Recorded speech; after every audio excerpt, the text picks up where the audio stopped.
Assalamualaikum, kembali di pelajaran bahasa Indonesia ya bersama Budian. Mari kita simak bersama-sama. Materi hari ini adalah kaidah kebahasaan cerita fantasi bagian 1 ya. Kita simak bersama-sama.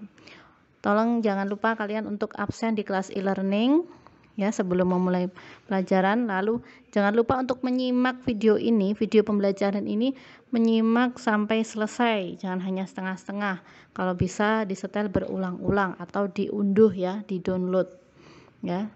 Mari kita belajar bersama kaidah kebahasaan cerita fantasi. Nah, kaidah kebahasaan dalam cerita fantasi ini ada beberapa, ada 6 ya, 6 bagian. Karena ada 6 ini saya bagi menjadi 2 bagian ya. Yang pertama adalah kata ganti orang, kemudian kata pencera panca indera, dan kata bermakna kias untuk yang pertemuan hari ini ya. Untuk yang pertemuan selanjutnya kita akan belajar mengenai kata sambung urutan waktu, ungkapan keterkejutan, dan dialog atau kalimat langsung. Nah, kita bahas dulu yang bagian pertama ya, yang ada 3 bagian itu, 3 cabang itu: kata ganti orang, kata pencera panca indera, dan kata bermakna kias.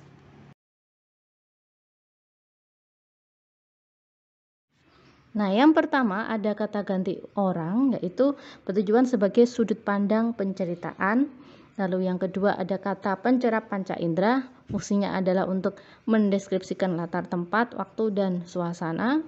Kemarin sudah ya di teks deskripsi ada pencera panca indera bisa disebut dengan imaji atau citraan.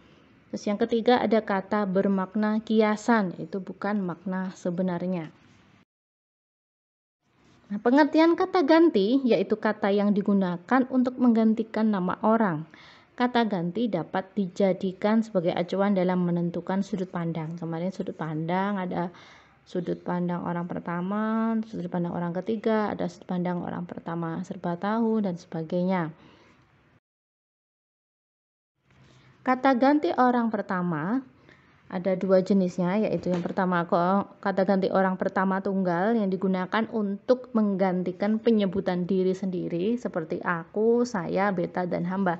Berarti untuk menyebut kita sendiri ya, itu pakai kata ganti aku, saya, beta, dan hamba. Kemudian tunggal itu maksudnya satu ya. Kemudian orang pertama jamak ya, kata ganti orang pertama jamak itu berarti lebih dari satu. Itu digunakan untuk menggantikan penyebutan kelompok yang di dalamnya ada diri kita, seperti kami dan kita. Jadi ada kelompok, kemudian untuk menyebutkan kata gantinya, karena di situ ada kita, ada nama kita ya, itu kita menggantinya dengan kata ganti seperti kami dan kita di cerita tersebut. Itu kata ganti orang pertama. Lalu ada kata ganti orang kedua. Ini berarti kata ganti orang kedua ini berarti orang yang bisa kita ajak berbicara, kita ajak ngobrol. Ada 2 jenisnya. Kata ganti orang kedua tunggal, yaitu digunakan untuk menggantikan lawan bicara yang hanya satu orang, seperti kamu dan engkau. Nah, kamu, kita menunjuk kamu, itu berarti hanya satu orang.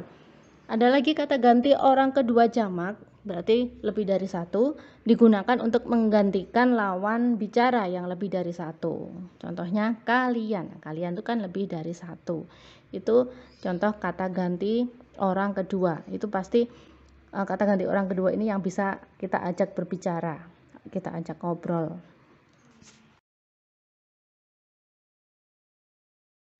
Selanjutnya kata ganti orang ketiga ya, maksudnya kata ganti orang ketiga ini digunakan untuk menggantikan orang lain ya, bisa satu orang ataupun lebih dari satu. Kalau kata ganti orang ketiga tunggal atau kata ganti orang ketiga yang jumlahnya satu digunakan untuk menggantikan orang lain yang hanya satu orang, itu menggunakan kata dia ya. Ingat, kata dia itu kata ganti orang ketiga tunggal. Sedangkan kata ganti orang ketiga jamak berarti lebih dari satu digunakan untuk menggantikan orang lain yang lebih dari satu. Contohnya mereka. Nah, coba Budian tanya, apakah kata ganti orang ketiga ini bisa diajak bicara oleh kata ganti aku? Atau bisa kita ajak bicara atau bisa kita ajak ngobrol? Kata ganti orang ketiga ini Nah, tentunya tidak bisa ya. Kata ganti orang itu yang bisa kita ajak mengobrol tadi adalah kata ganti orang kedua. Karena kata ganti orang ketiga itu membicarakan orang lain. Ya, digunakan untuk menggantikan orang lain. Jadi dia dan mereka itu orang lain yang kita bicarakan. Jadi tidak bisa kita ajak ngobrol. Ya, yang bisa kita ajak ngobrol, bisa kita ajak berbincang-bincang adalah kata ganti kamu tadi, kata ganti orang kedua, kamu dan kalian. Nah.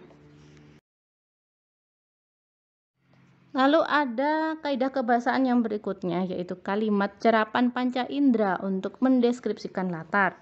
Kalimat yang melibatkan alat indera seolah melihat, mendengar, meraba, merasakan, dan mencium.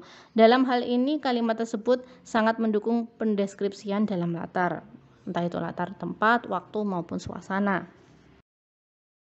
Nah, bagaimana mendeskripsikan latar tempat dengan indera? Nah, ada contoh kalimat, ruang kerja di rumahku jadi berantakan. Semua buku berserakan di meja.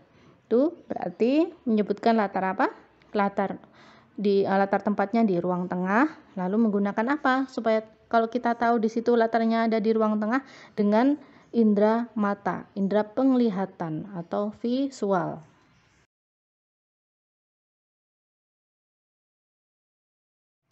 Lalu latar waktu, contoh kalimat yang menunjukkan latar waktu dengan indera. Siang hari tak ada matahari yang menyinari desaku. Mendung yang pekat tampak menggumpal. Suara petir bergemuruh, tanda butiran hujan segera jatuh. Nah, latar yang ditunjukkan di situ adalah latar waktu siang hari. Nah, bagaimana kita tahu kalau di situ waktunya siang hari? Tadi ya, menggunakan indera mata dan juga telinga. Suara petir yang bergemuruh itu berarti pendengaran, yaitu menggunakan indera pendengaran atau cerapan pendengaran. Lalu latar suasana, bagaimana menggambarkan latar suasana dengan indera? Setetes air mata jatuh dari wajah ibu, tak sepatah kata pun terdengar dan dari bibirnya. Kamar megah terasa sunyi dan penuh kesedihan. Nah, latar suasana yang tergambar di situ adalah latar sedih. Nah, bagaimana kita tahu kesedihan yang ditunjukkan itu dari indera mata ya, setetes air mata jatuh dan perasaan. Jadi dari indera penglihatan dan perasa ya. Yang terakhir dari kaidah kebahasaan bagian 1 yaitu penggunaan kata kias ya. Kias yaitu kata yang tidak memiliki makna sebenarnya atau di dalam kata tersebut ada makna lain yang tersirat. Contoh, jiwanya berguncang karena tak terima terlahir dengan kondisi seperti ini. Hidup di jurang kemiskinan yang berkepanjangan. Hatinya terus berteriak, meronta. Ia lelah dengan caci maki semua orang. Nah, di situ ada kata berguncang. Jiwanya berguncang, apakah betul jiwanya berguncang? Berguncang hebat seperti gempa? Nah, bukan ya. Itu seperti perumpamaan. Jadi jiwanya berguncang itu bukan betul-betul berguncang seperti gempa bumi ya. Jiwanya berguncang itu seperti emosi yang meledak-ledak karena tidak terima terlahir dengan kondisi kemiskinan yang berkepanjangan. Terus hatinya terus berteriak. Bisakah hati berteriak? Biasanya yang berteriak itu kan mulut. Ya, hatinya terus berteriak. Itu maksudnya hatinya seperti tidak terima, dicaci maki orang, dikatakan dia miskin, melarat. Nah, seperti itu. Itu contoh penggunaan kata kias, makna perumpamaan ya.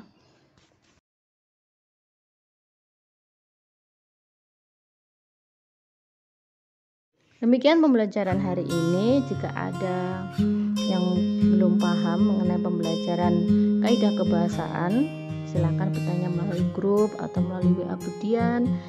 Dan tugasnya insya Allah saya berikan minggu depan ya. Jangan malu untuk bertanya, silakan bertanya jika ada yang belum paham, daripada nanti tugasnya seperti kemarin banyak kesalahan, lalu ada beberapa siswa yang nilainya juga kurang maksimal. Terus saya ingatkan untuk selalu absen di kelas e-learning ya, hari Senin dan Selasa waktunya pelajaran bahasa Indonesia. Tetap semangat belajar dan jaga kesehatan. Semangat ya. Wassalamualaikum warahmatullahi wabarakatuh. Terima kasih.